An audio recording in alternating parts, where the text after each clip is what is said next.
ഇന്നലെ വൈകിട്ടോടെ ജയിൽ മോചിതനായ PDP ചെയർമാൻ അബ്ദുൽ നാസർ മദനിയെ ഇന്ന് രാവിലെ ബംഗളൂരുവിലെ സൗഖ്യാശുപത്രിയിൽ വിദഗ്ധ പരിശോധനയ്ക്ക് വിധേയമാക്കും.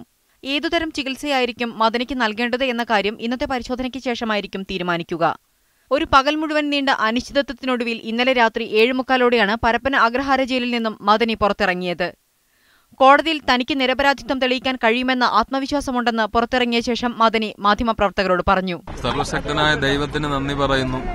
പിന്നെ ആരോഗ്യസ്ഥിതി വളരെ പരിതാപകരമായതുകൊണ്ട് സൗഖ്യ ഹോസ്പിറ്റലിലേക്ക് പോവാണ്.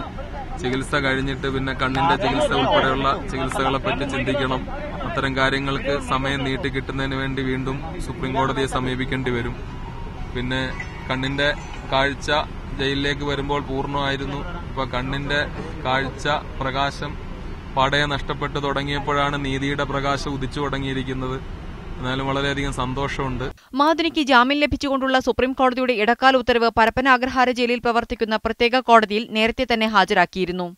പക്ഷേ ബംഗളൂരു, കോയമ്പത്തൂർ, കോഴിക്കോട്, എറണാകുളം കോടതികളിലുണ്ടായിരുന്ന പ്രൊഡക്ഷൻ വാറണ്ടുകൾ മോചനം വൈകിപ്പിച്ചു.